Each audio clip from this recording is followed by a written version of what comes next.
Channel of Vadodara.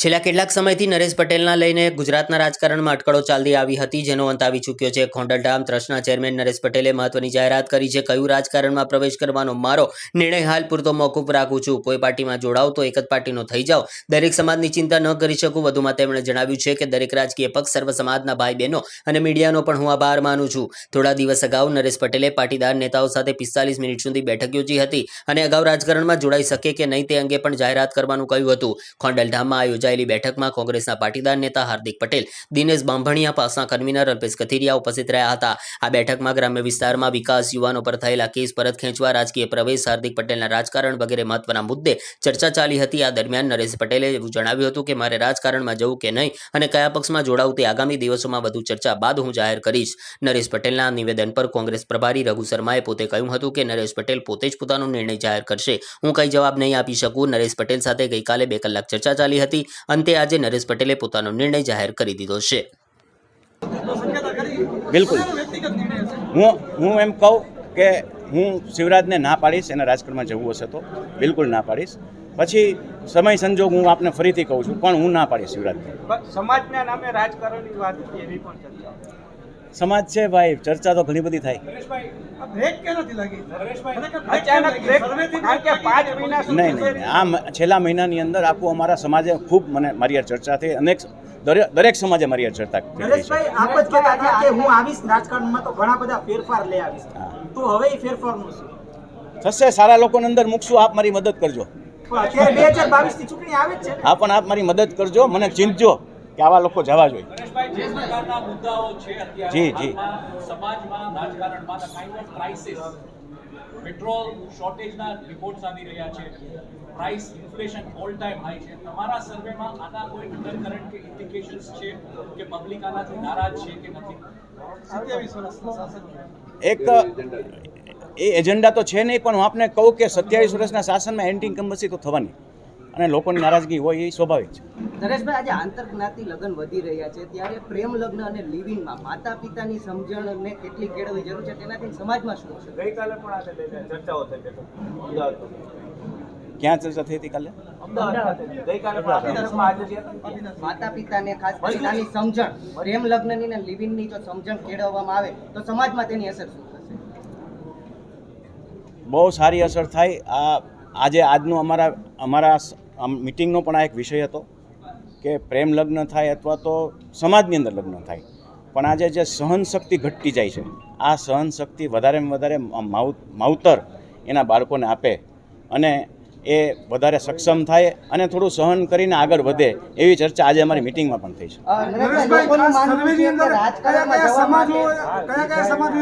કઈ પ્રકારની પ્રતિક્રિયા આપી છે, તમને કઈ સલાહ આપી છે, શું કરવું જોઈએ, કયા સમાજ? આપણે ઘણા બધા સમાજ, દરેક સમાજની યારે વાત કરેલી છે, કોઈ સમાજ બાકી નથી।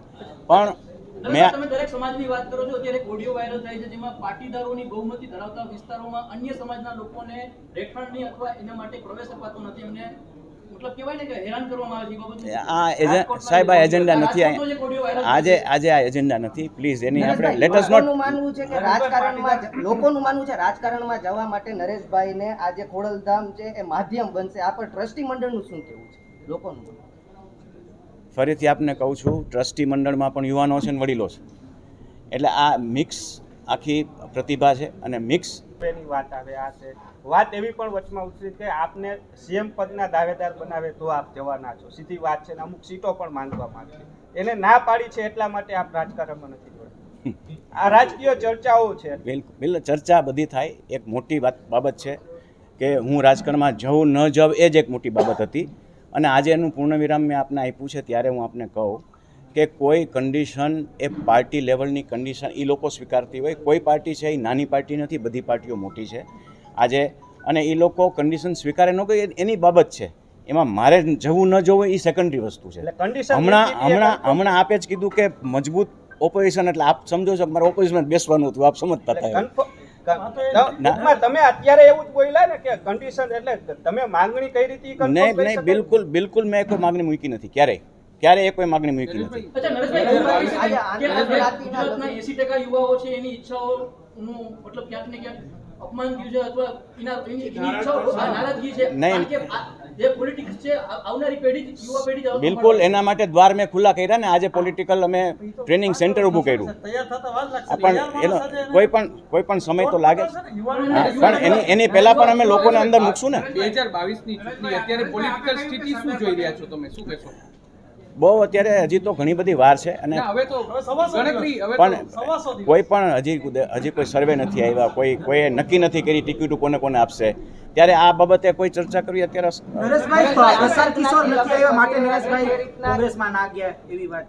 બિલકુલ એવી વાત નથી. જો કોઈ પણ રાજકીય પક્ષમાં કોઈ જવું હોય, કોઈને વાત કરવી હોય ને કોઈ એજ્યુકેટેડ જાતો હોય તો કોઈ સ્ટ્રેટેજિસ્ટની વાત કરતો જ હોય. પણ એવું નથી સાવ કે પ્રશાંતભાઈ નથી આવતા એટલે હું નથી જતો. એ વાત બિલકુલ એમની સાથે વાત થઈ હતી છેલ્લે જે આ રાજકારણમાં નથી જોડાવાની તો વાત કરી હતી પ્રશાંત કિશોર સાથે. ના, હમણાં નથી થઈ. નરેશભાઈ, આપે કહ્યું સરદાર પટેલને વાંચ્યા કોરોના કાળ દરમિયાન ને તમને એમ લાગ્યું કે રાજકારણમાં જઈને પણ સેવા થઈ શકે, અને હવે આપ કહો છો કે એ જવું યોગ્ય નથી, તો do you think there was lack of conviction in your idea or your just random idea that crossed your mind? Possible, it's possible. I mean, I'm a human, so everything is possible in life. But it was my personal instinct to get into politics. But then I told you that when I came out, I felt that I should put it to the social. અચ્છા નરેશભાઈ, જાત તો કયા પક્ષમાં જાત? હવે તો બેઠો આજે પૂર્ણ વિરામ છે એટલે આજે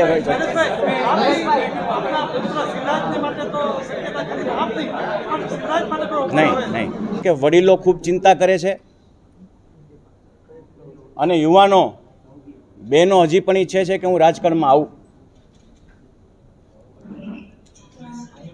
તો ત્યારે બહેનો અને યુવાનો ને હું જણાવતા મને અતિ આનંદ થાય છે કે આજે ખોડલધામ ટ્રસ્ટ જેમ જીપીસીબી અને અન્ય પરીક્ષાઓની તાલીમ આપે છે એમ આજથી ખોડલધામના નેજા હેઠળ ખોડલધામ પોલિટિકલ એકેડેમી આજથી અમે જાહેરાત કરી છે અને દરેક સમાજના યુવાનોને અમે આમંત્રિત કરી છે.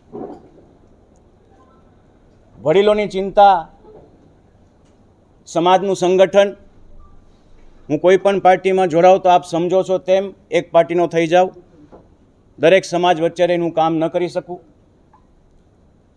ત્યારે જે વડીલોની ચિંતા, એ ચિંતા મને થોડી યોગ્ય લાગી. ઘણા બધા પ્રકલ્પો જેવા કે શિક્ષણ, આરોગ્ય અને ખેતી જે દરેક સમાજને સ્પર્શવાના છે, આ દરેક સમાજને સ્પર્શતા ખૂબ મોટા પ્રકલ્પો ખોડલધામના હજી બાકી રહ્યા છે. ત્યારે આ પ્રકલ્પોને